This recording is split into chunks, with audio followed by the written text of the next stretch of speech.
Today I shall deal with Sonnet 19, one of the sonnets prescribed in the syllabus of SKM University. But before I take up the subject matter of Sonnet 19, let me first introduce to you Shakespeare the poet. We all know Shakespeare as a great dramatist, but Shakespeare the poet is inseparable from Shakespeare the dramatist. He was a poet first and dramatist afterwards. His plays are rich in poetical qualities, while his poems are equally rich in dramatic qualities. Shakespeare's sonnets are an extraordinary collection of 154 sonnets dealing with various themes of love, marriage, friendship, self-love, mortality, lust, professional rivalry, death, and the ravages of time. They represent the most remarkable achievement in English literature. They are remarkable in the unfolding of a dramatic story. They are remarkable in the apt mingling of thought and passion, and in the careful balancing of the sonnet on the concluding couplet. Like many other aspects of his life and work, a thick aura of mystery surrounds his sonnets. His collection of sonnets was first published in London in 1609, in a folio which contains not just the sonnets, but also his long poem, A Lover's Complaint. Shakespeare was, by then, in his mid-40s, and had already written most of his plays, which had won him fame and prosperity. Written some 10 years earlier, these sonnets were circulated among his private friends and were not meant for the general public. It would be appropriate to assume that the majority of the sonnets were written during 1590s, sometime between 1594 and 1598. These years were years of severe plague in London, and it is most likely that Shakespeare took advantage of this free time, which resulted from the enforced closure of the theatres, to work on his verses. It is also assumed that Shakespeare depended upon the financial help given to him by the Earl of Southampton during these years. The folio, which contained his collection of sonnets, was printed by Thomas Thorpe, who dedicated the volume to Mr. W.H. as being the only begetter of the sonnets. Speculation has exhausted itself regarding the identity of Mr. W.H. Several theories have been propounded as to the likely identity of this dedicatee, including William Herbert, the Earl of Pembroke, William Hall, who often supplied publishers with manuscripts of poets, and Henry Wriothesley, the Earl of Southampton. There is, however, no general agreement to this. The entire collection of 154 sonnets falls into two large sequences. The first 126 sonnets are addressed to a young man, sometimes known as a fair youth, and perhaps to be identified with W.H. They deal with love in all its aspects, initially urging the youth to marry and ensure his immortality through procreation, and later praising the power of poetry to ensure another kind of victory over death. In sonnets 127 to 152, the focus shifts to the poet's faithless mistress, often referred to as the dark lady of the sonnets, clearly referring to both physical and spiritual darkness of the lady. The final sonnet numbers 153 and 154 depict the whimsical yet all-conquering power of god Cupid and form a natural link to A Lover's Complaint, which followed them in the first folio. The structure of Shakespeare's sonnets almost invariably follows the classic English sonnet format. 14 lines in all, each line having 10 syllables. These lines are divided into 3 groups of 4, with alternating rhymes AB, AB, CD, CD, EF, EF, and final rhyming couplet GG. The opening 4 lines state the theme. The middle 4 develop the ideas. The third draw these ideas together and the final two form a conclusion.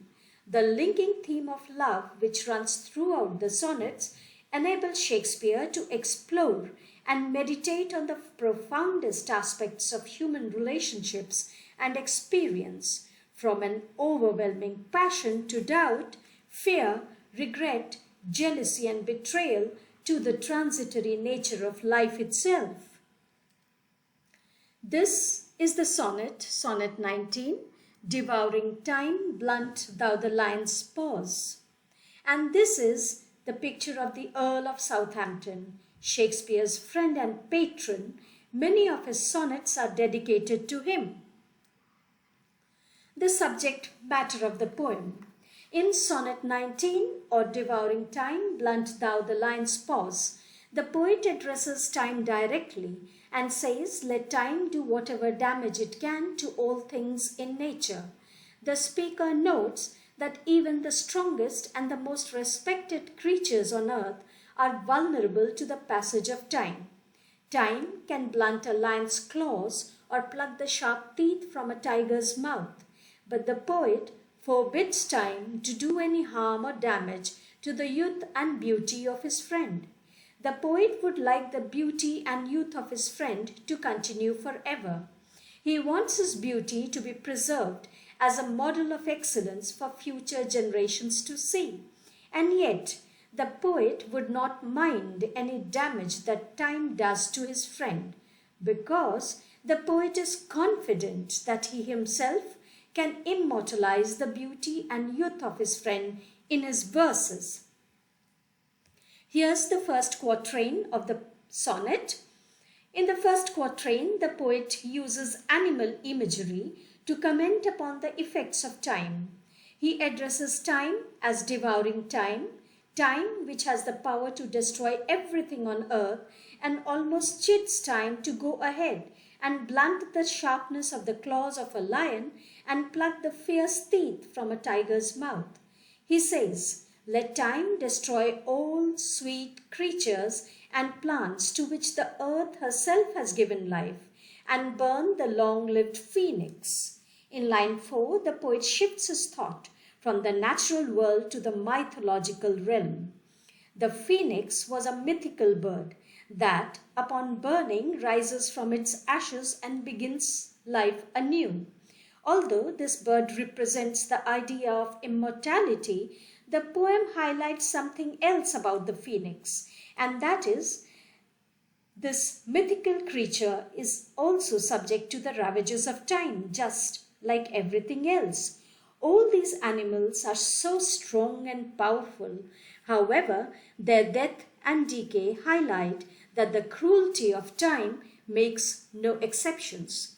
Everything is subject to death and decay. In the second quatrain, the poet refers to the cycle of season that keeps changing with the passage of time. The poet urges the swift-footed time to create joyous and sad seasons. Here you may note that glad seasons refer to spring and summer, which are associated with renewal, hope, and happiness. The sorry seasons are those of fall and winter, which are associated with decline, loss, and death. Sorry is also used in the sense of miserable or dismal. The speaker even encourages time to go ahead and do whatever he wants to the whole world. Everything that is lovely will vanish with the passage of seasons and years. But the speaker forbids time to touch one particular entity, and he says emphatically that there is one crime which is quite horrible, and that the speaker will not allow time to commit. The readers are here held in suspense as to what that heinous crime is that the poet is referring to. It becomes clear in the third quatrain. In the third quatrain, the poet implores time to spare the lover, asking it not to etch wrinkles on his face. He forbids time, a most grievous sin. He says, O carve not with thy hours my love's fair brow. In other words, the poet is asking that his friend's face should never bear the wrinkles that are the marks of age. This idea is repeated in line 10, which refers to time's antique pen. Antique means old. Time has been doing this work for as long as there has been creation. Time, therefore, wields a pen that plays a prank on beauty by despoiling it. The poet implores the personified time to spare the youth and beauty of the speaker's friend. You may refer to some lines from Sonnet 63 that can be compared here. When hours have drained his blood and filled his brow with lines and wrinkles, the poet desires his friend's beauty to remain forever so that his friend can be seen by all subsequent generations as the true model of beauty. These are the final concluding lines. After repeated requests, the poet eventually accepts the fact with calm resignation that the passage of time and the destruction it brings cannot be avoided. And so he says, "Yet do thy worst, old time." To make this easier to bear, the speaker takes comfort in the idea that the poem itself will preserve the lover or his friend. Time may carve wrinkles and draw lines onto his face, but the speaker is confident that his friend will remain youthful and attractive in poetry, saying, "My love shall in my verse ever live young." The speaker thus solves the age-old problem of beauty vanishing into old age and decay. The word "live" in this phrase is especially important, since it suggests that poetry isn't just a record of the past, but rather something capable of preserving the ongoing spirit of the friend's youth, something that will continue to live young. In this sense, part of his friend's beauty and youth will survive old age and even death. The structure of Sonnet 19 and also the rhyme scheme. The poem consists of 3 quatrains and a concluding couplet. A careful study of Sonnet 19 will reveal that Quatrain 1 introduces the subject matter or the theme. It describes the destructive power of time that brings death and decay to everything on this universe. Quatrain 2 of the poem celebrates the paradox of dying power and beauty. Quatrain 3 calls upon time not to mar the beauty of his friend. It asks time, rather, the poet asks time to spare him. The final couplet. In this couplet, the poet himself undertakes to confer everlasting youth and immortality on his friend by means of his sonnets. The rhyme scheme is ABAB, CDCD, EFEF, GG. The lines are in iambic pentameter. The literary devices in the poem are: the first observable literary device is apostrophe. The entire sonnet is in the form of an apostrophe to time. An apostrophe is a direct address to an inanimate entity or something that is personified. The poem addresses time: "Devouring time, blunt thou the lion's paws." The next literary device is personification. Time is personified to show its destructive power over everything on earth. It can blunt the lion's paws, it can pluck the teeth of the tiger, it is swift-footed and can change seasons and years. In addition to time, earth is also personified, as we find in line, "Make earth devour her own sweet brood." Imagery. The first quatrain is replete with animal imagery. Animal imagery is used to highlight time's destructive effects on nature.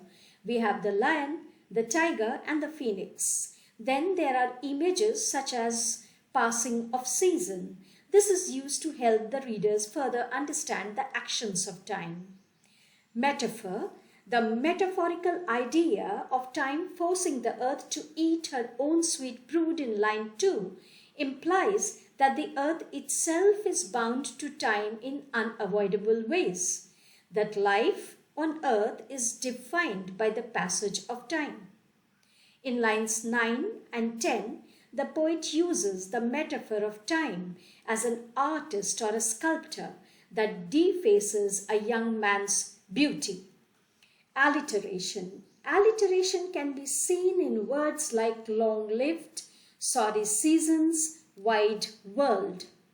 Assonance. In line 1, the long vowel sound in devouring is repeated in thou.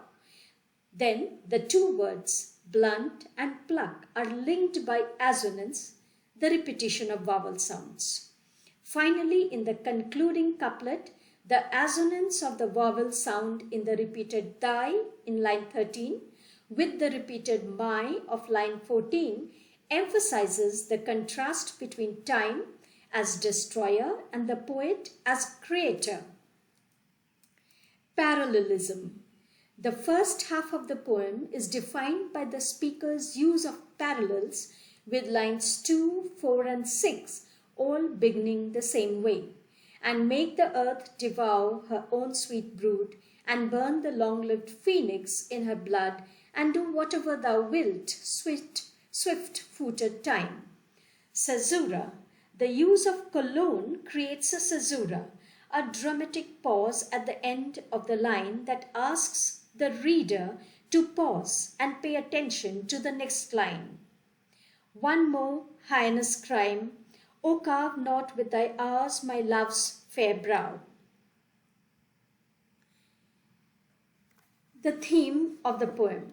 The first observable theme is the transience of all things in nature and the ravages of time. The theme of Sonnet 19, as with so many of the early themes, is the ravages of time. Time is the ultimate universal power. Time lays waste to all things in this universe, even those with greatest power and beauty like the lion and the tiger, including those most loved and the long-lived like the phoenix. All are subject to death and decay. Shakespeare develops this theme relentlessly through the first 7 lines of the sonnet. He builds up the effect through repetition and variety. The speaker accepts that there is no avoiding the passage of time and the destruction it brings.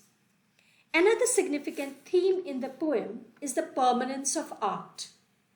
The conflict between youth, beauty and time is finally resolved in the final couplet when the poet says that time may carve wrinkles and draw lines onto his friend's face, but the poet is confident that he himself can immortalize the youth and beauty of his friend in his verses. This is evident in the last line where he says, "My love shall in my verse ever live young." With this, I end the analysis of Sonnet 19. Thank you and have a nice day.